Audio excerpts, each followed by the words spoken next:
Welcome to episode 61 of the Eat for Endurance podcast. My name is Claire Shorenstein, and I'm a board-certified sports dietitian and runner based in Santa Cruz, California. I provide virtual nutrition services to teenage and adult athletes of all abilities, and I host this podcast as a fun side project to demonstrate that there is no one-size-fits-all nutrition approach towards optimal health and sports performance. I do this primarily through my nutrition profiles featuring high-performing athletes, as well as interviews with my dietitian colleagues on various sports nutrition topics.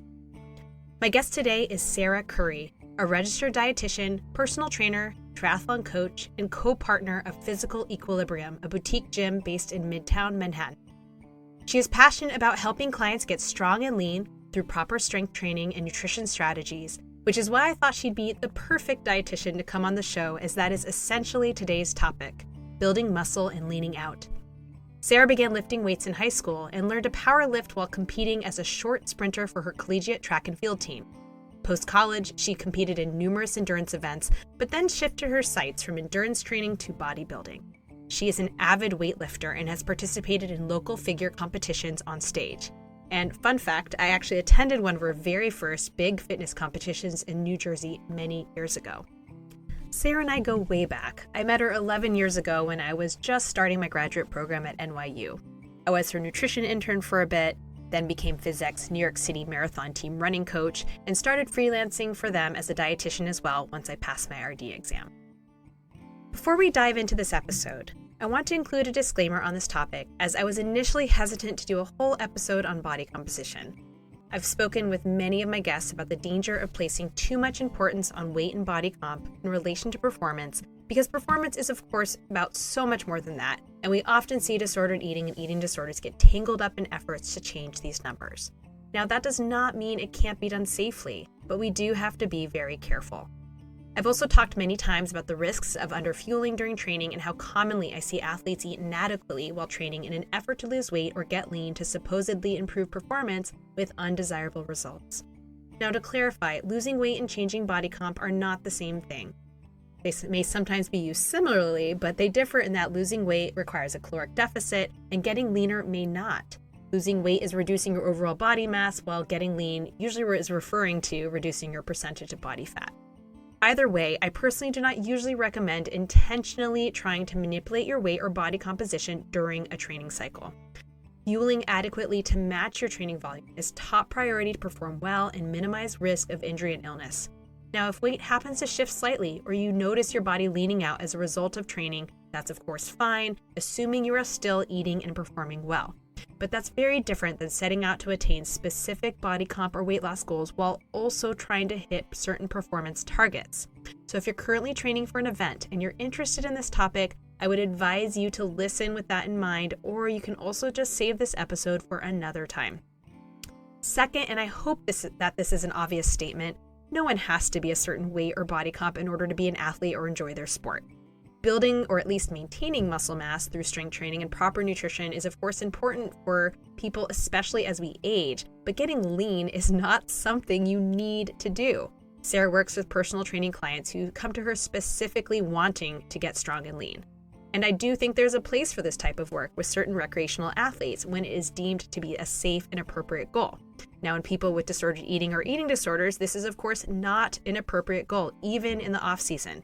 So if you're working on your own relationship with food and body and you think you might be triggered by discussions surrounding weight and body composition, please protect yourself and skip this episode. Lastly, I acknowledge that some people are seeking these changes largely for aesthetic reasons. I do not think there's anything wrong with wanting to look and feel quote-unquote fit, however you define that for yourself. The problem is that tricky diet culture related stuff often is swirling around in there too, which can lead to harmful thoughts or behaviors surrounding food, which can potentially impact physical and or mental health. So please look after yourself and question if these types of goals are appropriate for you. Okay, thanks for listening to that very long intro, and without further ado, please enjoy my discussion on building muscle and getting lean with dietitian and trainer Sarah Currie. Sarah, this is such a long time coming, as I think I chatted about having you on the show back when I started it a few years ago. So welcome finally to the Eat for Endurance podcast. Thank you. So before we dive into today's sports nutrition topic, can you share your athletic and professional background with us? Sure. I'm currently a registered dietitian, personal trainer. My athletic history is in high school, as a three varsity sport, volleyball, basketball, track. In college, I ran track undergrad. After college, there's really nowhere for short sprinters to go. So I started doing, 5Ks, 10Ks, worked my way up to marathon, got kind of bored with that, switched to triathlon. But when all this was said and done, my body isn't really an endurance athlete body. So I kind of started to get injured. And I just went back to my true roots of weightlifting and bodybuilding, figure competitions. So yeah, that's where I'm at now. Awesome. So today's topic is one that I've been toying with doing for a while, and I think this will be a popular one, but it's building muscle and changing body composition. I knew I had to have you on for this topic because, as you know, whenever I would get a potential client who simply wants to lean out or get a six pack, I would think, I need to send this person straight to Sarah because that's pretty much my least favorite type of work to do, but you love that stuff. So first, thank you for taking on those clients for me. And second, I'm glad that you're the one that can discuss this with me because I think you're the appropriate person. So let's start with building muscle. This obviously cannot happen without nutrition and strength training strategies working together. You can't be chugging protein shakes and expect to get more muscle without doing the work in the gym. And you can't, of course, do the work in the gym without adequate nutrition support for what you're doing. So if you get a client whose goal is to get stronger, or in other words, build muscle, what strength training strategies are you using there? So when somebody is new to weight training, it can take a good 3 to 6 months just to teach them how to lift. You have to teach them how to tap in and recruit the proper muscles. Um, and that'll depend on the person's body awareness and kind of if they're in touch or not. I mean, you wouldn't believe how many people can't fire their glutes, or let's say they have had done some training in the past, but they have some bad habits. Maybe the other trainer didn't teach them properly. So that would be, learning new motor skills, like retraining the brain to connect with the proper muscle that you're actually trying to work. So in the beginning, it's a lot of teaching, making sure they can recruit and fire properly before you even get into like the meat of actual muscle building and laying down that muscle, if that makes sense. Yeah. And how long does that typically take for an average client, would you say? I mean, everyone's different, but I tell everyone in the beginning, it takes me like 1 to 3 years to lean somebody out, Mm, because you want to get that first year of muscle, if nobody has any. It's going to change and it's going to get denser, and muscles don't just get bigger and smaller, they kind of change shape. So but if somebody has a history or some muscle memory from lifting at one point in their life, they can get it quicker. yeah. And are you typically like when you say it takes 1 to 3 years, you're talking about someone who's really dedicated just to lifting, or like how does this change if we're working with, say, like an endurance athlete or, some other type of athlete? Well, so there's a lot of variables. The main ones are going to be weightlifting, nutrition, and cardio. And of those three variables, what is someone able to manipulate, or what do they want to change or work on? There's also family life and work life and social life. Yeah, yeah. So it's a lot of it is behavior change. And look, everybody wants to look a certain way, but they don't want to put in the work. So Yep.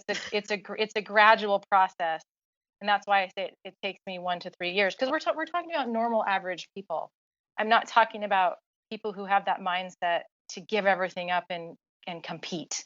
These are I work mainly with people who sit at a desk or who have kids. Yeah. Um, so it's manipulating all the variables and working on what they're capable of working on to get what they want. Yeah. And from the nutrition side of things, um, what kinds of strategies are you using to support this type of training that actually leads to muscle gain? And so this would be in that kind of initial phase of working with somebody. Yeah, so in the beginning, I don't even really work on nutrition with anyone, I just make sure that they're fueled for the workout. So let's say they train in the morning, 9 or 10. I really do want them to get up a little early and have some breakfast. So they have some fuel coming into the workout. Too often, people will just get breakfast and come and train, and they might pass out when we're in a leg set. Or not, that's being dramatic, but they might get a little bit lightheaded. And I'm like, oh my gosh, do you eat breakfast? They're like, no. Um, so in the beginning, I just want them fueled for their workout. And people who come in at lunchtime, they may have eaten breakfast at 8 o'clock. It's 12:30. They need to have a mid-morning snack, work out at lunch, and then go grab lunch on their way back to the office. But people don't think about these things. So that's mainly what I work on with people. And if they work out at lunch, I'm like, all right, have lunch, and then this afternoon have a snack so you're not ravenous at dinner. Yeah. So, I mean, it sounds like it's really just like the kind of work that, all of us dietitians do in the beginning of just like, hey, let's take a look at your basic eating structure and make sure that it's in good shape and you're, fueling your workouts and you're recovering from workouts and you're eating enough and you're preparing for this and you're feeling good and all of that during this kind of muscle building phase. Are you kind of setting certain macronutrient goals, particularly with protein or anything else with that with your clients? No, not in the beginning, because Yeah. it's if they're just starting to weight lift, I'm not going to then say, oh my gosh, we have to look at your diet and calculate everything, and you have to go meal prep. There, I just say, here's what 6 ounces of chicken looks like. Try to have that at dinner and don't skip the carbs. And if you're having carbohydrates, let's make them clean. So it's very, very basic um, in the beginning, and then as the process goes, then then we can start to get more specific if they're ready for it and if they want to. Yeah. And I think actually I want to put a pin in this for a second because I mean, of course, in my intro, I will have explained more about, you and physical equilibrium and everything, but maybe we should just take a second to explain to people because you're both a dietitian and a trainer, but right now you're predominantly training people. Is that right? Yes. But then you kind of put on your dietitian. So I just want to make it clear, you're not sitting down in your like nutrition focused sessions being like, oh, hey, like, I don't need to do this with you. No, you're mostly training people and then putting on your dietitian hat and being like, here's what chicken looks like, like that kind of thing. Is that right? Yeah. We're training in the gym, and maybe on a rest break we'll kind of talk about nutrition. Um, and if they want an actual sit down nutrition session, of course I'll schedule that. But I I don't think I'm a super crazy busy dietitian, because people are I've found people are more likely to part with their money for training. They Yes, don't want they to are. they don't want to talk about their feelings around food and nutrition, and it's a lot of effort and work to work on your nutrition and to, say no to certain things or skip that Friday happy hour because we have a leg day on Saturday. Um, so I sort of rope them into the training first and then get them hooked, and then I'll see where I can get them to work on their nutrition. Yes, totally. I just wanted to clarify that because not everyone knows the background story so much there. Awesome. And then, other nutrition and lifestyle considerations you kind of mentioned. Is there anything else kind of in the muscle building phase that you would want to explain or talk about with people in terms of what specifically you're doing? No, it's I just try to basically get people to the phase of like, okay, we're lifting. Like, you have a heavy squat, you have a heavy deadlift. If you don't have a full unassisted pull up, we'll do assisted pull up. Some form of bench press. So all the core lifts, the the the bigger lifts that work multiple muscle groups. So, squat, deadlift, bench press, pull up. I consider the hip thrust to be a core lift. And so I try to get the big lift going. And that it might take a while. So when you asked me earlier, how long does it take? I mean, I've been training people for over 10 years and we're still working on perfecting their squat.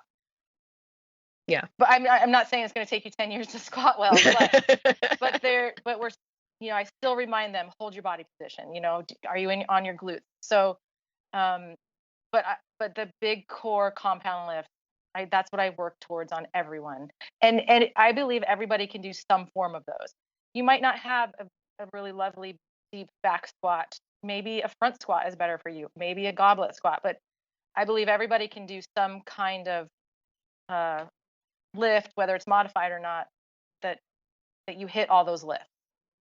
Like an elevated deadlift if somebody's not flexible enough to get down to the ground and pick the barbell up, you know? Yeah. And, I've heard you talk about this all the time in terms of like lifting heavy, and it's so important. Can you just take a moment to explain why it's so important that we're lifting heavier weights? I mean, lifting just generally, of course, but like lifting heavier weights and for women included. Yes. So heavy lifting promotes muscle building, which improves your metabolism. The the lower rep range, let's say 5 to 8, that's where you're going to really get the myofibril breakdown. Like you want to break down those deep muscle fibers, and once they repair, that's what's going to get your body to change. That's what's going to improve your metabolism. It's the metabolic aspect of the heavy lifting. Um, the lighter weight, higher rep is more like sarcoplasmic, that it might hit the muscle on the outer portion of the fiber. It's not getting the deep breakdown. Um, if that makes sense, I'm trying to explain Hmm. it basically. So we know that the heavier lifting, I call them the body changing reps. Like at the bottom of a deadlift, when you're setting up and recruiting everything, and as many fibers recruited as possible, everything's tense. That's what's going to change your body before you even pull that weight. Mm. So Yeah. That's definitely not what I'm doing. I'm your like the worst example, your stereotypical runner who hates strength training. Although I keep trying to get into it, and then I keep hurting myself because I'm just a dumbass with this stuff. And or I'll hurt my back, and usually it's like I'm hurting my back like doing something with my kids or whatever. And then I just can't stay consistent with it. So it's still a goal of mine. I always hear you in my ear. I'm like, I really need to do this. I need to do this. I have to do this. well, a lot of endurance athletes are lifting, they're doing, I don't know, 15 to 20 reps. To me, that's endurance training. You're already doing endurance stuff, running, biking, swimming, like, Yeah. and your muscles don't need that. They need a little heavier stuff. Also for injury prevention and bone mass density. So there's many reasons for the heavy lifting. But yes, you have to work up to it. You can't just go heavy lift. No. Yeah. I start people in the 12 to 15 rep range. Once they're comfortable there, we'll hover around 12. Then I push them closer to 10 because it's also hard and it's mentally challenging. Um, and then to get them under 10, that's a whole nother thing. So it's that's why it takes a long time. It's a process, and you got to do it right. Well, that's where I'm always nervous because I was doing like the Peloton strength programs, which are great and they're fun and they're easy to do from home and all of that. But like, no one's like, they give great cues, but no one's watching my form. And especially with like a deadlift or something like that, I'm always afraid I'm not doing it right. And then I'm going to hurt myself. But then if I don't do strength training, I'm going to hurt myself. So it's like, Yeah, it's a really yes. tricky place to be. I'm sure other endurance athletes listening can relate. But maybe you can speak to a bit about like, especially with athletes training for something, how strength training kind of fits into all of this. And I know we're digressing a little bit from the nutrition, and we'll circle back to it soon, don't worry. But I never talk about anything but nutrition or in this, but it's all related. But yeah, maybe you can kind of give some advice or guidance for people training for marathons, ultras, whatever it is, triathlon, who really need to be including this kind of stuff and how it can be fit in. Well, What that's like, that's the hard part with these long seasons. And in my experience, most endurance athletes don't strength train at all or enough. Um, I mean, I myself fell victim to this when I was in grad school. I had a couple jobs. I was training for a Olympic distance triathlon. All I had time to do was roll out of bed in the morning and swim, bike, or run. I wasn't stretching. I wasn't lifting. I wasn't sleeping, and I got hurt. Like, yeah. lesson learned. Um, but if let's say you have a long run or ride or something on the weekend, Saturday or Sunday, I try to have people get their lifting in on Monday or Tuesday. That way, if you can kind of lift heavy on let's say Tuesday, you're going to be pretty recovered for for your Saturday long stuff. But it's really tricky. You have to time it properly. Um, and then the seasons are quite long, so I tell them to try to lift in the off season, quote unquote. But the off season isn't very long. Let's say your season wraps up in, I don't know, October, November, depending on which coast you live on. And then people start their base training in January or February. That's not much time to get a strength program going to Mm, see actual results.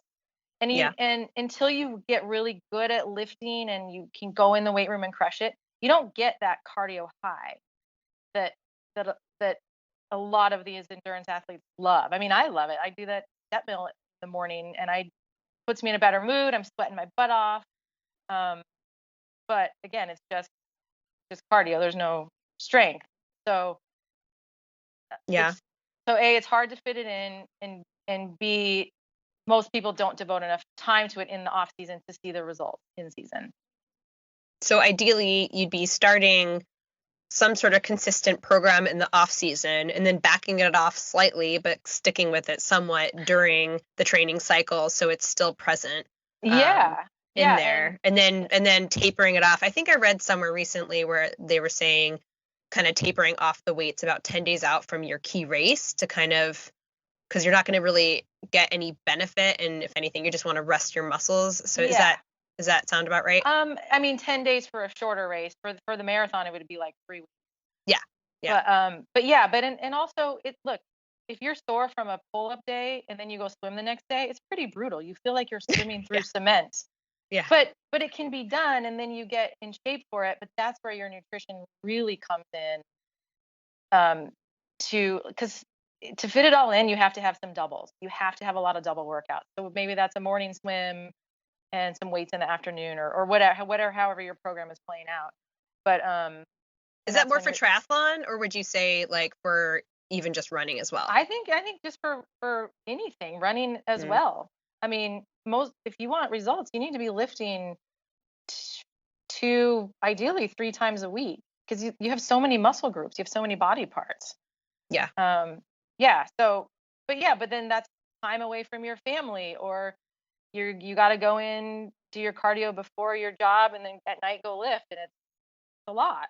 But I mean, it can be done. It's just Can you combine like sometimes what I would do is I would, do my run in the morning and then I would try to do some lift afterwards, or maybe it's a cross training day and then I lift afterwards. But I don't know, I can't always do that. I know you can't, but yeah, you definitely can. Let's say you only have a 30-minute run that day. Yeah, You can then go do a hit. 30-minute lift or something. Yeah, you can get some good lifting in, and well, 30 minutes is kind of short, but it That sounds so depends long on. to me. I know, but it depends on your body and the warm up, and Yeah, so it's all this. It can be subjective, but yeah. yeah. Okay. Any other nutrition stuff you want to throw in before we move on to chatting about changing body comp? I don't think so. I think in the beginning of lifting, just eat. Don't overdo it, but eat to get through your workout before you start getting more specific with, macros and calories and all that. Yeah. Okay. So you're really not breaking that out and just focusing on learning to lift and being consistent, eating enough, all that kind of stuff. Exactly. Awesome. All right. So now let's chat about changing body composition, aka leaning out.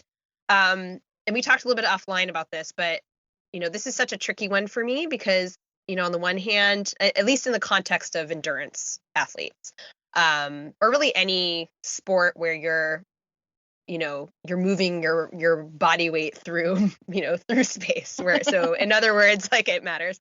But on the one hand, body composition, it certainly can affect one aspect of performance, so we don't want to fully ignore it if performance is a goal, and it certainly doesn't have to be, but it is for many, of course. And the reality is that also many people just want to get lean for aesthetic purposes, which in itself is fine. Yeah. I would just say, as dietitians, we always want to be careful, and we want to do a little bit of digging there surrounding the reasons why to make sure that the goal is a safe and appropriate one. And then on the other hand, and this is whether it's for performance or aesthetics, the pursuit of being leaner, it often gets all tangled up in the whole discussion of like chronic underfueling and disordered eating and eating disorders. And on this show, I've definitely touched on that quite a bit.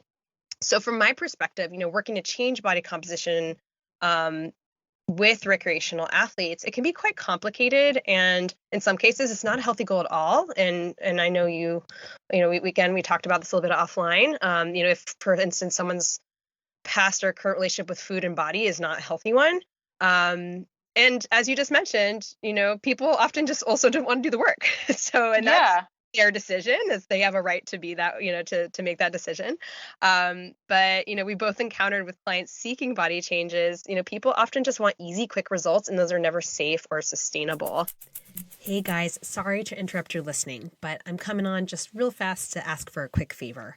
If you're enjoying this show or other episodes and you haven't yet rated and reviewed my podcast on Apple Podcasts, Spotify, or wherever else you get your podcasts, I would be so grateful if you could just take a quick second when you're done listening, or right now even, to rate and review the show.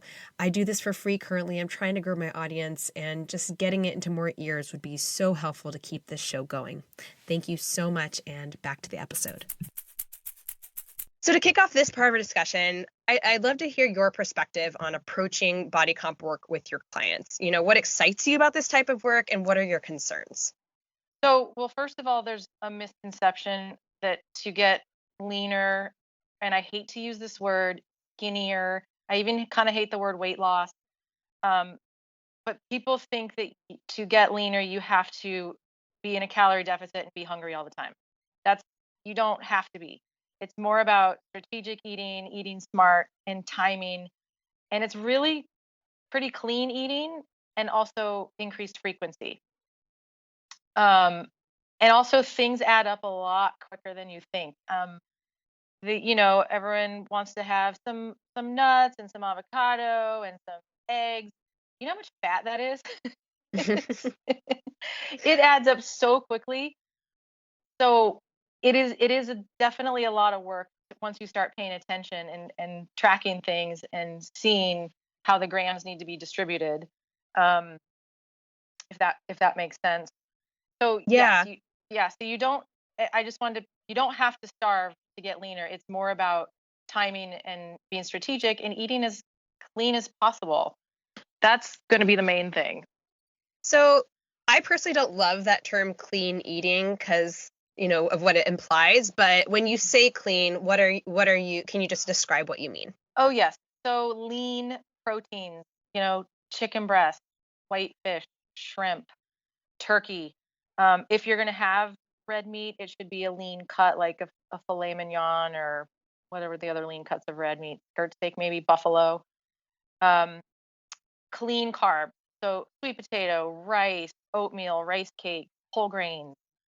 Um, Fats, they're going to be used sparingly, but heart healthy fats like avocado, nuts, olive oil. So that's pretty darn clean. Nothing processed, nothing in a bag or a box really. Um, it's just kind of clean, bland food. And this is, I think this is why I struggle with this whole thing, because like that just sounds so miserable. And this is also where people can like latch on and get really obsessive. What are your thoughts on that? Well, I think it's going to depend on the person in the process. Yeah.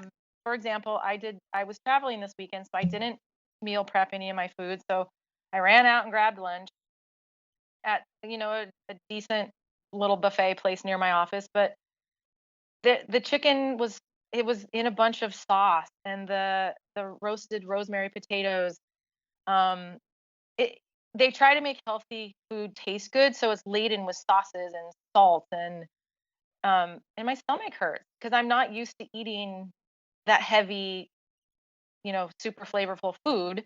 When you get used to eating the plain clean foods, it tastes good. Like sweet potatoes actually taste good. Um, y- this is a good example. When I get somebody off of Jiffy or Skippy and they eat natural peanut butter, in the very beginning, they're like, "Ew, the natural's so gross," but that's because they're used to the sugar and the the the trans fats, the oil. Mm-hmm. What's the word I'm looking for? I can't remember. Palm oil? I don't know Yeah, what's yeah, in yeah, there. yeah, exactly. But once you get them off of that onto the natural peanut butter, and they go back to the processed peanut butter, they're like, "Oh my God, I can't believe I used to eat that." So you kind of have to go through a detox from the sugar and the salt, and learn to appreciate the natural foods. Like broccoli can actually taste good. You don't have to dump a bunch of crap on it to. Yeah. Yeah. But Well, people, I think, yeah, no, I understand what you're getting. And like, I feel like my baseline for eating is a lot of like olive oil, salt, like just kind of which is fine. enjoying the produce and all that. Yeah, it's Although there's a totally place for sauce, but yeah, it's fine. But every vegetable you eat doesn't have to be sautéed or roasted. It can be steamed, and it does take a little getting used to eating like that. But once you do, you feel pretty darn good. yeah. And I think this is where it comes down to like, it definitely comes down to the individual, the goals. Why are you having it? Like, that's where like the why becomes really important. Like, why is this important to you? And kind of exploring that a little bit. And is this interfering with your life, or are you feeling really satisfied with the way you're able to interact with friends and doing what you're doing and traveling and all of that? So, and that just becomes such like an individual thing there. But I know there's like, I mean, especially, and we'll get into kind of like your history with bodybuilding and all that kind of stuff, because that's obviously like a whole different level of all this. But I guess like, like kind of getting back into the specifics of leaning out. So because I'm hearing you talking about limiting fat. So I'm curious, like, if you can explain a little bit more about, like, what are the macro breakdowns looking like with people when you are in this phase of things or leaning out? And I guess it depends. You were saying offline, like, if we're careful about, what was I going? Oh yeah, if it's with like say an endurance athlete and it's in part of the season, we're not creating that caloric deficit. We are fueling adequately. You're just saying it's being strategic with what we're doing. It's the timing. It's all this kind of stuff. So I'm kind of curious what different macronutrient breakdowns might look like amongst different types of clients. If you can give like some examples or something. Do you mean in the beginning when they first start tracking their food, like where they're at and where I might take them and end up with Yeah. them? Yeah, Okay. yeah. Like if you were starting the process of leaning out with somebody, um, what might that look like? Okay. So first I see what they're doing. First I either, if they're willing to do it, I'll have them track in an app, Lose It or My Fitness Pal or something like that. And I just want to see what they're doing. I just want to see how many calories are they eating, what is the breakdown of proteins, fats, carbs, and then just gradually change it from there. Because behavior change, you can't take someone from 0 to 100. It has to be a gradual process. And let's say they're eating. This is a good example. Um, I had I had I had someone start doing the when the keto diet got really really big and popular. I don't know how many years ago. She went from like 300 grams a day of carbohydrates to 50, and she was lightheaded, she was symptomatic, and I said, you can't do that. We have to, first of all, 50 is way too low. You're not going to build muscle eating 50 grams a day because you need carbohydrates to build muscle.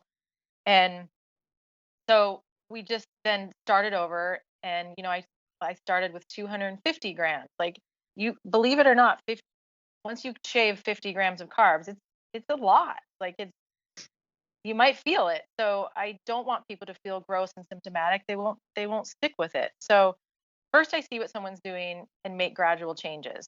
Um, Most people eat a lot of fat, easily 80 to 100 grams a day from what I'm seeing, even if it's healthy. Like I said earlier, the avocado, the nuts, the olive oil, Hmm, hmm. it all adds up. A heart healthy cardiac diet is considered 40 grams a day, which everybody thinks is so low, but really not for the average height and weight woman. Um, Men can be higher, maybe 50 to 80, but it all depends. It all Yeah. depends. Yeah. But definitely, 35 to 40 grams on a workout day isn't, it is a little low, but you just have to do it properly with your meal planning. Yeah. I mean, I Yeah. remember we have a mutual client. because I'm, of course, doing some freelance work with Zach for this nutrition client. And I remember you saying, oh, well, we can go as low as 35 grams. I was just like, wait, what? That's so low. Like my head just kind of exploded with that one. Yeah, but that on a weightlifting day, you don't need that much fat. You need the carbs and the protein. And then on a non-training day or maybe a rest day, that's when your fat can go up. And this goes into the whole carb cycling thing. So some days will be higher carbs, some days will be lower carbs, and on the lower carb days, the fat's a little higher. Yeah. But that is down the road when somebody's ready for it. And protein stays the same. Yeah, protein throughout. usually always stays the same. Yeah. And Where are I you go usually on, calculating that out to be? I go on the higher side, so 2+ grams per kilo of body weight, 2 to Mm-hmm. 2.5 depending. Especially if you're lifting 3 to 4 days a week. Yeah. Can And you talk a even little? Oh, sorry. Go ahead. but even with endurance athletes, when I first started in sports nutrition, it was I think the recommendations were something like 1.4 or 1.6 grams per kilo. But they too can easily go up to 2. Yeah. I think for endurance athletes, it's 1.6, but it's like 1.6 to 2.2. And Oh, okay. usually around 1.6. But it really depends on training volume, because if your training volume is really high, or like I literally just before our session had a client who had an RMR test, and I mean, she's training for an Ironman, and her needs are like, I mean, on certain days, like 4,000 calories. And Yeah. she's saying like, I want to eat like 150 to 200 grams of protein. Like my body's craving it. Yes. I need this. And she's getting enough carbs in. And then when we calculate it out, it's like 3 grams per kilogram, but like, that's like what she wants. Like that's her body being like, I need this. So, I think we just have to take it person to person and on that one, but of course, using the science to back it up. But but this is also a subjective process. Yeah, there's some trial and error, and you have to totally play with it to see what's actually going to work for that person. Yeah, absolutely. In terms of the carb cycling, can you just go into that briefly and explain a little bit about what that is? Sure. So one way to, I don't want to say trick the body into burning fat, but I guess it is kind of shocking the body. If you're lifting a certain number of days per week, let's say 3 to 4, and once you get fit enough in the weight room, you should eventually have a leg day or two. And on the big muscle group days, like a back day, pull-ups and whatnot, a leg day, squats, deadlifts, those are the bigger muscle groups, and they need more carbohydrates. So on lifting days of the bigger muscle groups, you should and you can eat more carbohydrates. On the easier days, like maybe the smaller muscle groups, let's say you have an arm day, chest day, you can get away with less carbs because your muscle groups don't need as much to get through that workout. And on an off day, you can have lower carbohydrates. So if you figure out a cycle, kind of deplete carbs a couple days in a row, depending on your workouts. Then let's say at the end of the week, you might have a leg day on Thursday and a back day on Friday. Those are higher carb days. And then this scientific thing called partitioning happens, where the carbs are going to maybe go more into the muscle cell than the fat cell. And then you drop a bunch of fat and weight, and the scale could change, 1 to 3 pounds that week. So, but that's when you get your metabolism in that snowball cycle, and everything's timed and planned. And that's how it's one way you get to those stubborn spots of fat on your body. Like a lot of guys will get the love handles, the ladies will get it in their thighs. If you store fat in your abdomen. So this is a way to chip away at that stubborn fat. And these are people though who are lifting like that sounds like what, 5-6 days a week lifting heavy? No, you wouldn't really lift. 5 days a week would be max, I think. Okay. Unless you're taking steroids. So like, what kind of athlete are we talking about right now? Like, are you talking about just like the average person you work with who's mostly lifting maybe doing a little cardio, not necessarily. So again, I want to just be very clear when I'm not talking about endurance athletes, because it doesn't sound like carb cycling is so much appropriate for, if you're training for like an ultra or something like that. No, You want to keep probably the not. concept. Yeah. Yeah. If you're just doing some shorter races, you can do it, because on your off day, you don't need that many calories. If you don't have a big workout. But yeah, this is the average person who wants to get leaner. I don't work with competitors, because I know how to get someone really lean. I don't know how to get someone super duper shredded for the stage. Mm, That's a whole nether realm, and I have a coach for that. Um, but yeah, this is just the average, maybe above average person who wants to change their physique and look better. yeah. And um, so that's what I'm talking about. But it does come into play, because the average person that I get pretty lean, though, they're going to get down to that last little bit of fat on their thighs that they're not happy about, and summer's coming and they want to wear a bathing suit. Yeah. Um, so this is one nutrition strategy in addition to the lifting and the cardio to help burn that fat. Yeah. Um, let's talk about RMR tests briefly, because Yes. I'm usually sending my New York people to you guys to do the RMR test now that I'm no longer there.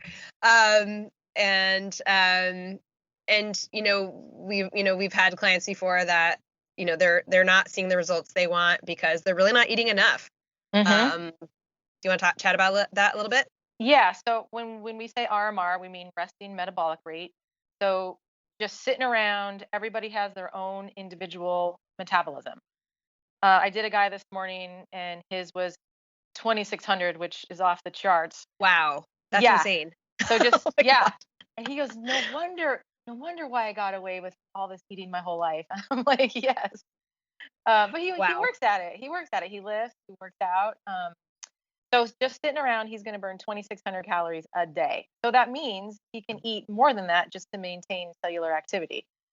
So I find if people hit a plateau or something's not working, I'm like, we need to test your metabolism. Something's going on. So sure enough, it usually ends up that they aren't eating enough to support their metabolism. So the body is going to kind of shut down and stall, and it thinks it's not going to get enough food, so it's going to hold on to what it has. Unfortunately, I see this in a lot of women who have dieted super hard in their 20s, 30s, maybe even 40s. And they're like, oh, I used to not eat for 3 days and I would drop weight. Now I can't do that anymore. Um, so I have to take a strategy with them. It's kind of called reverse dieting, where you actually have to eat, but you got to train. You got to put on muscle. That's the only way your metabolism increases, is strength training. Yeah. Yeah. Okay. Got it. Any other nutrition or lifestyle strategies you want to mention, that can affect one's ability to, lose fat or change body composition? Maybe alcohol, sleep, stress, anything like that you want to talk about? Oh, all of those. There's so many Yes. variables. I mean, Why I mentioned them. yeah, I mean, if you don't sleep enough, a lot of people unfortunately will de-stress with alcohol in the evening. They think it's relaxing. Alcohol is actually a stimulant, and it peaks roughly 4 hours after you drink. So then that's why you wake up, in the middle of the night and you can't get back to sleep if you've been drinking. But you don't get that good REM sleep, the rapid eye movement sleep. And then if you're tired and underslept, you kind of crave the carbs and the food that isn't so great for you. And then it can be a vicious cycle. So that's one thing I try to get people to do is drink less, or maybe change what they drink, or drink earlier, or um, just try to work on the alcohol intake. Yep. Um, yeah, stress, sleep. There's so many things that affect our ability to burn that fat. Um, did I answer your And those are the question? things that affect, yeah. Well, but those are also the things that affect performance and your ability to even Oh have a good yeah, workout to begin with. So it's like, yes, this is why we always address all of these different things and not just nutrition in a vacuum, because it's not only about the nutrition that's affecting your goals. yeah. So So I it's have so a I important. have a I have a client on Mondays, and she's been hit it pretty hard on the party scene on the weekends, and I'm like, but you train on Mondays, you can't come in here like this. And she's like, well, she's like, well, it's just not my priority right now. I go, okay, how about this? I go, let's do upper body on Mondays. So that's what we settled on because it's a little less stressful than heavy squats or a leg day. So until until I'm able to move her to a different day during the week, or until she chills out and doesn't stay up till 4 in the morning on Saturday nights, um, that's that was our compromise. Was okay, upper body on Mondays. Yeah, and but like that's where it comes down to is like priorities, right? And Yeah, some people are prioritizing other parts of their life, and that's totally fine. It's just it's you can't totally fine. expect to have everything all at once. You can't expect, and this goes for really anything that we're working on, whether it's training or nutrition changes or whatever. It's like you can't expect to like do all these things that aren't necessarily good for your health and as fun as they may be, and then expect to see all these changes and hit all your goals. So I think it's just, yeah, it is kind of sitting down and figuring out why am I working with Sarah? Is it, like, well, you're fantastic. That's why. But, but like, okay, this is still a priority. So I'm still working with you, but it's not as high of a priority as my social life. And it's just kind of recognizing that and being aware of that. I think at least that's Yeah. Yeah, and I'm also the type of dietitian and trainer that gets that. And like I said earlier in this show, I deal with real people. yeah. I don't know how to train a competitor who wants to prep for the stage. I mean, I probably could go find and get that training, but I like my mom client who has 3 kids, but she's squatting 175 pounds. Her body fat's 10%, and she looks better Wow. than she looks better than all her friends. Like, to me, that's a success story. Yeah. So, and she started out with a bunch of injuries, and we fixed those up first, and then changed her body. So Yeah. that's what No, that's for sure. yeah. Anything else you want to talk about on the topic of leaning out? I would just like to say that it's a process and it takes time, and you're gonna go in and out. I think a great example was, um, for for n- for you can run pretty lean and keep your body pretty lean. It's like the difference between a half marathon and a full marathon. Like, if you want that next step, it's like the difference between training for a half marathon and a full marathon. Like, you can learn these little strategies and lift in the weight room, and I get most of my people, under 20% body fat. But if they want that little bit more, that's when you have to add, you know, cardio a few times a week. That's when you have to start tracking what you're eating. And so it's just, what does somebody want, and are you willing to do what it takes to get there? Yeah. So it's just a process, and you can get where you want with all the variables that you're able to manipulate. And also having the right people in your life who understand it, or who know how to get you there. Yeah. Meaning trainers, dietitians, whatnot. Um, so one thing we chat about offline was, and this is something I've always, well, actually, let me back step that for a little bit. Yeah, one of the things we chat about offline was that, you know, we can lean out at times during a training cycle, not necessarily having to wait for the off season. I'm always very Right. clear with my clients that um, we do not prioritize weight loss during the training cycle, but weight loss is different than body composition changing. And I kind of tend, and this is a little bit of a side note, that at some point the language shifted from quote, I want to lose weight to quote, I want to lean out. And that's probably tied to, shifting ideals of beauty that we see in our society as no longer just being skinny, but being relatively thin and toned. So like I almost kind of take it to mean the same thing, even though they're Yeah. not. I know they're not the same, but especially if the line is more like I get this all the time on my health history questionnaire. It's like, I don't care about the number on the scale. I just want to get lean. And I'm like, that's basically saying the same thing, but even though from them, but I know it's not. All to Well, say, oh yeah, go ahead. so just most recently, I had a woman in here. She sees somebody else for training. She wasn't losing weight. He sent her to me for the metabolic test, and for the in-body scan, and she only lost something like maybe 4 pounds, but her body fat percentage went down 3%. Like, in my world, that's a lot. Yeah. And she's like, "Yeah, my clothes are fitting differently." I'm like, "Great." So rather than getting frustrated, I'm like, "Keep doing what you're doing. We'll scan you again in 3 months. And so her body is changing, the composition is changing, but the scale is hardly moving. It's Yeah. moving, it's So they moving a really are lot. different. Yeah, it's moving a lot slower than her body fat percentage.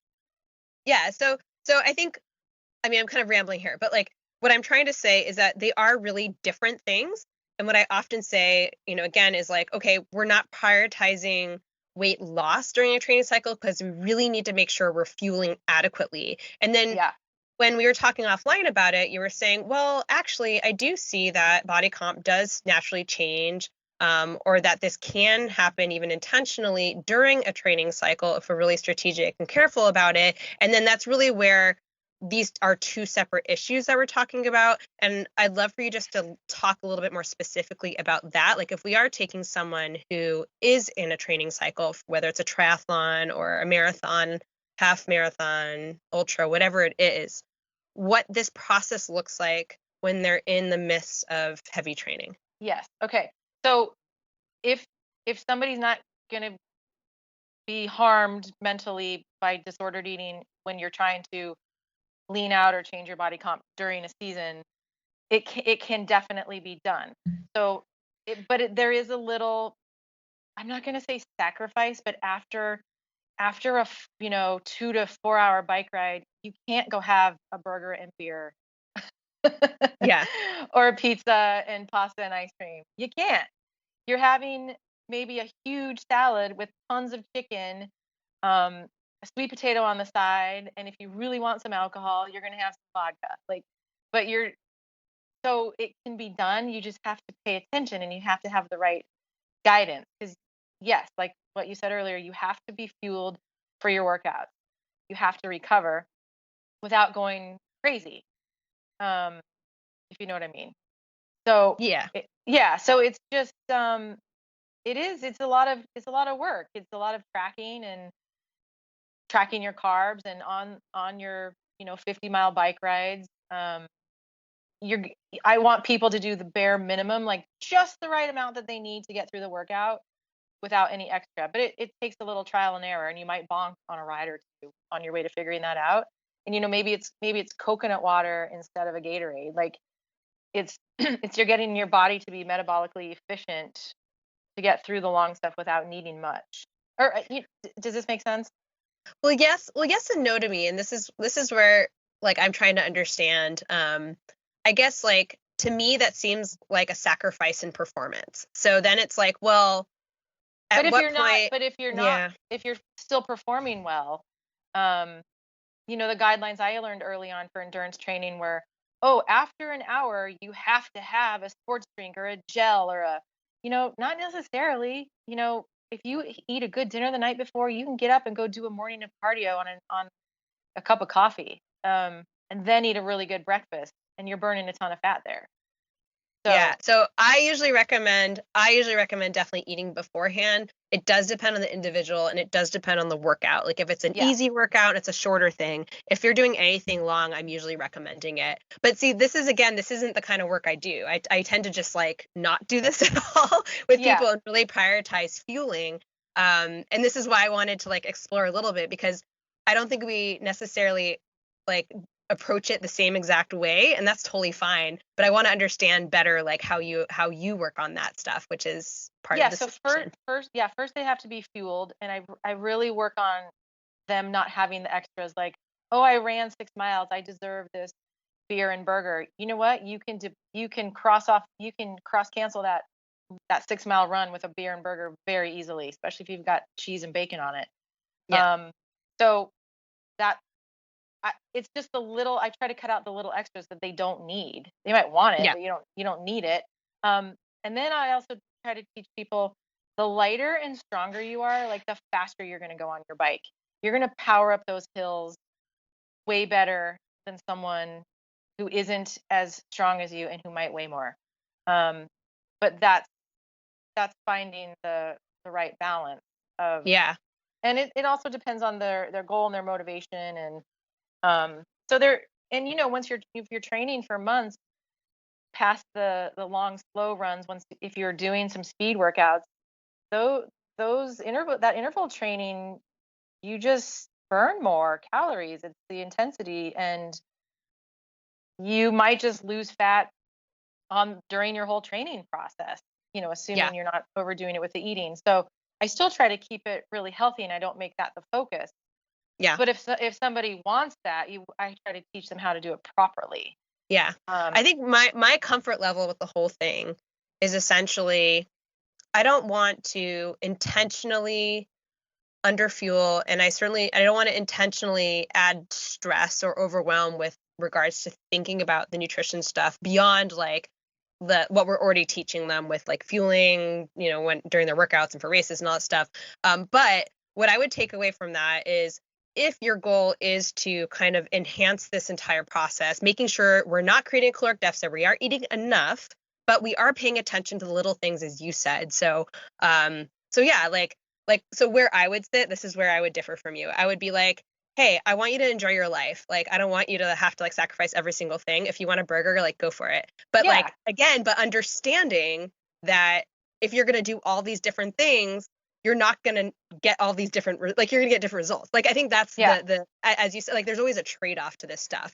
And I think that a lot of people like they don't either want those things enough or those goals are like really not appropriate. I definitely work with a lot of people who like I would never like that's just not a safe goal for them to be Yeah, thinking about yeah. these things. And then we have a mutual client right now who's like super like it's super appropriate for him to be working on leaning out. Like he has no food issues and he's totally cool with all this stuff. So I Yeah. think it's so dependent on the client. And I say on the whole with people though, again, just to kind of lean on the safe side, it's like generally I'm not recommending these things.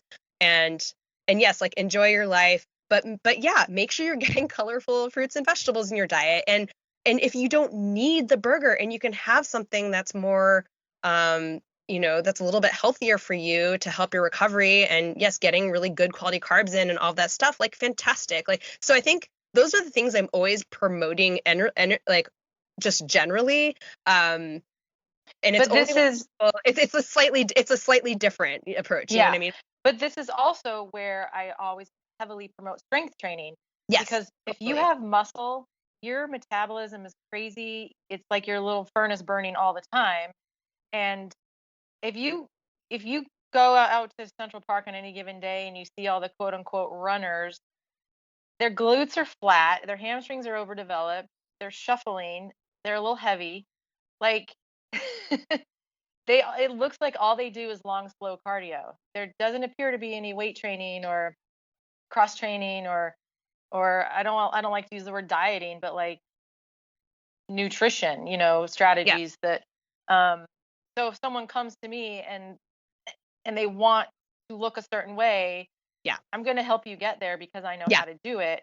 yeah. And a Maybe lot of just them, not a like lot it. of them just don't know. A lot of them just don't know. Like, Yeah, oh wow, I didn't know I was supposed to do that, or no way, I thought lifting weights would make me have huge muscles. I'm like, yeah, nope, it no, won't. yeah, The if you're so blessed genetically that when you pick up a weight you look like Arnold Schwarzenegger, great. But I can't tell you how many people say, oh, I don't want to get big or anything. I'm like, why don't you try to get big? You won't, and you'll just look better and you'll feel stronger and you won't be injured and you'll run faster. yeah. No, and I'm like the hypocrite that sits there being like, oh yes, and you definitely have to do strength training and lift heavy, and I'm like channeling you, and then I'm like, and I don't do any of that shit. Like I'm the worst. I'm the absolute worst. But I do channel you there. And I'm like, and if you're happy to be in Manhattan, I know of a great boutique gym called Physical Equilibrium, and I'll send you there Aw. because I always try to plug you guys because you're the best. But okay, so let's move on from this topic. I think we've covered it, but I want you to share with my audience your experience with bodybuilding and fitness competitions thus far. And your own experience with building muscle and leaning out. And I remember because I was in New York and you'd show me your pictures of like what you're eating and like your one glass of red wine on the weekend or whatever it was, which like it all looked miserable to me personally, but you were like all into it. But yeah, Yeah, because it's I fun when you like it's super fun when you so I always lifted weights in high school. Um, the summer after my junior year, I remember my track coach was like, let's go lift weights. I'm like, okay. All summer he had me lifting weights, doing plyometrics. For fall volleyball, I could jump so high. My vertical just improved. We had to wear those little undies.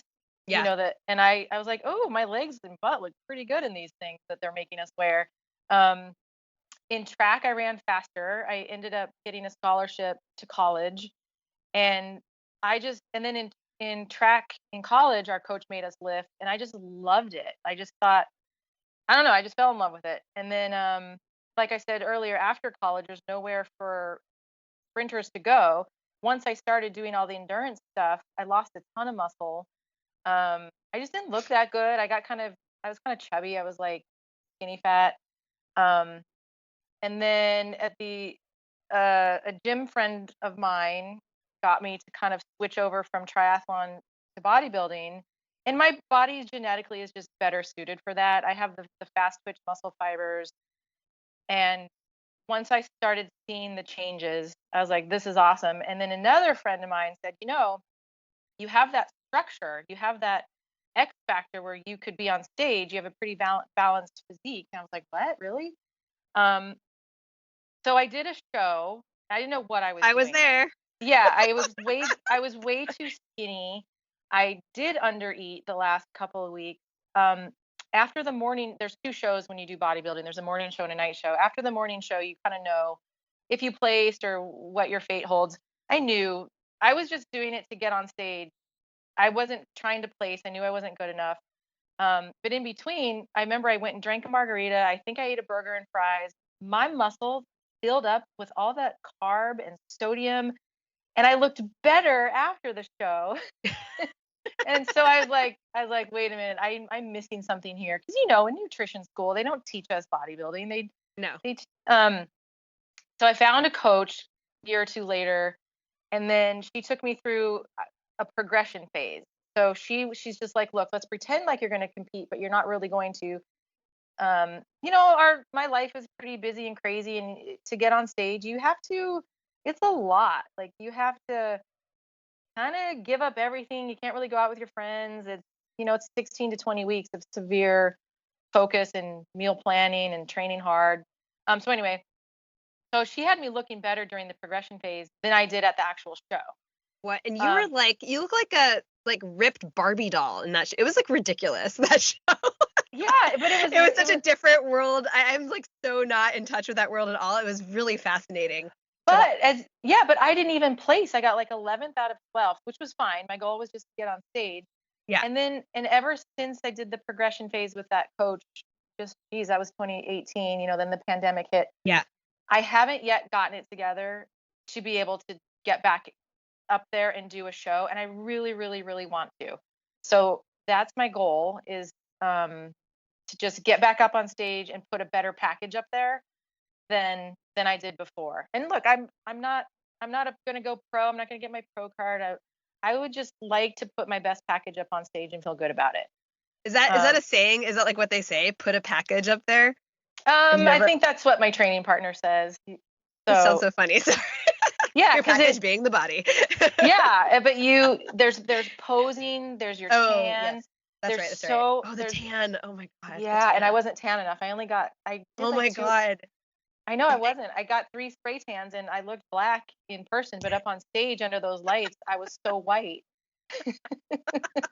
And the sport, I don't mean to laugh at the sport. It's just like, it's, like I said, it's so foreign to me. And it was Jersey, right? We were in Jersey? Yeah, New Jersey. It was such a scene. Oh my god. Well, it's also, I don't know if you saw this, but the Washington, I think it was the Washington Post, just put out a whole series of articles around bodybuilding, and exposing the death, because people will take like diuretics. They'll go into kidney failure, and oh my god, and women kind of being, hey, come to my room, anyway. Yeah. It was quite interesting. I didn't experience any of that. And I'm still a big fan of the whole sport, but yeah, I would just love to get it together again, to get up on stage.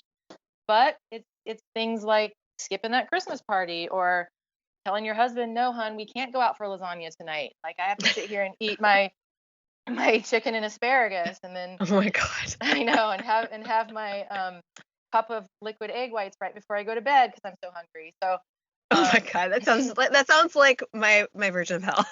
I know, but when you look so good, and when you go out, people are like, "What do you do?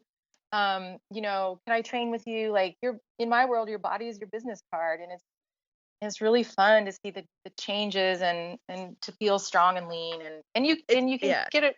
Yeah, but that's, like I said, that's the difference between a half marathon and a full marathon. Yeah. I can live at like 14 to 16% body fat, but 12 is a whole new.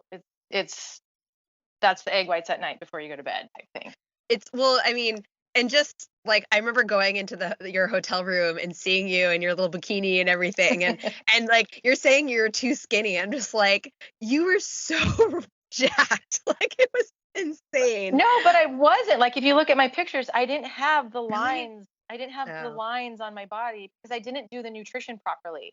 Oh. And I So you was had to eat more, yeah, essentially. I was under eating. And then when I worked with a coach, I learned I was so well fed. It's just you're so active that your metabolism's going crazy. I was Yeah. definitely like 300 grams of carbs or more per day. I was like, I can't eat any more rice. This is ridiculous. Um, but then when you see all the changes, it's super fun. Yeah. Well, I Yeah. definitely look forward to seeing you get up on stage again. I want to see those pictures since I can't attend in person most likely, but so you have to keep me in the loop there. Yeah. That is awesome.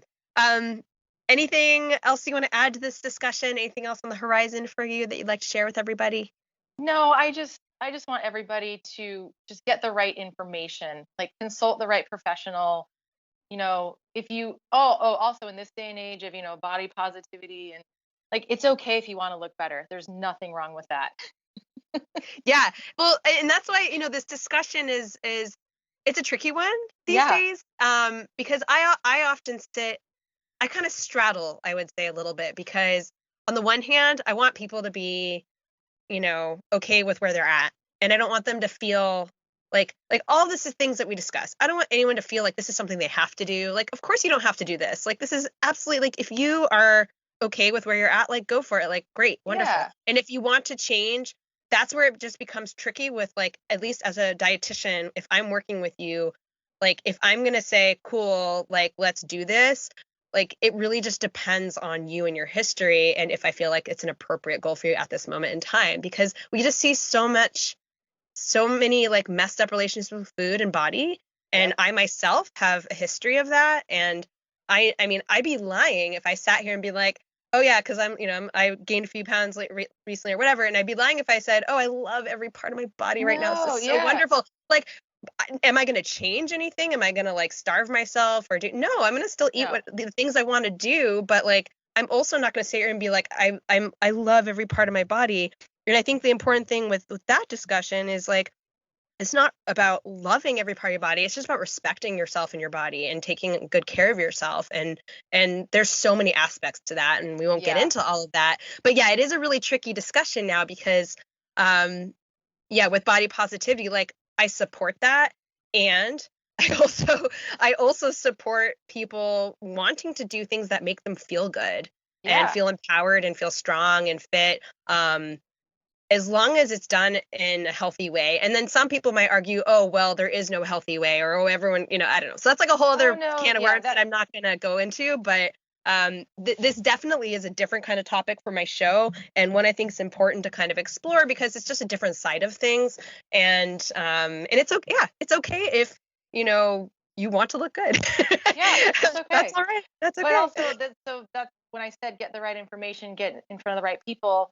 Like an Orange Theory class or a fitting room class, that's not going to necessarily get the fat off your ass. You're going to burn some calories, but it's not going to really change your metabolism the way a heavy structured lifting program would.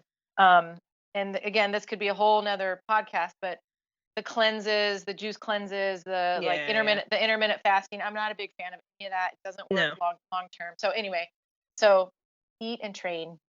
Yeah. Yeah. And I think I would say that most commonly we are seeing people who are not eating enough. And I always talk about that in the context of like training for things and performance. But the Mm-hmm. same can be said about just wanting to get fitter and get leaner.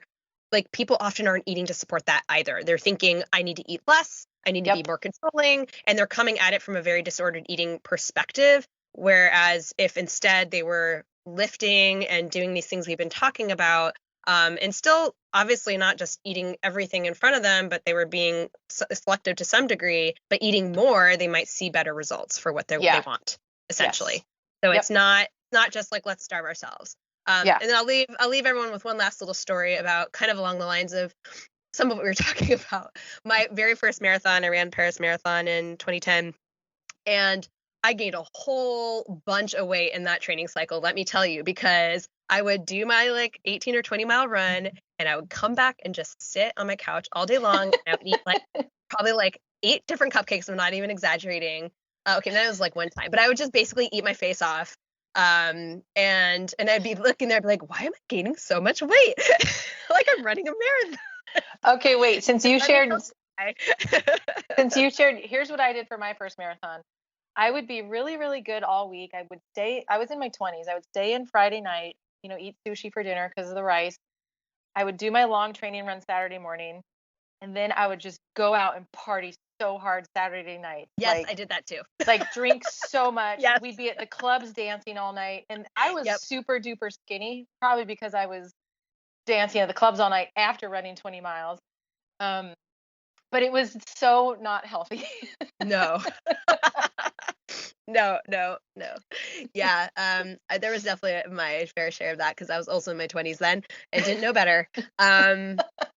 So, and then things changed, of course, but yeah, I don't know. I've done a lot of stupid shit. We all have. Yep, that's right. Awesome. Where can everyone find you in Physical Equilibrium online? So our website is physec.com, PHYSEQ.com, and that's our handle for social media for Instagram, Facebook, Physec, PHYSEQ. Awesome. Thanks so much, Sarah, for your time today and for chatting through all this. And it's also been just fun catching up with you.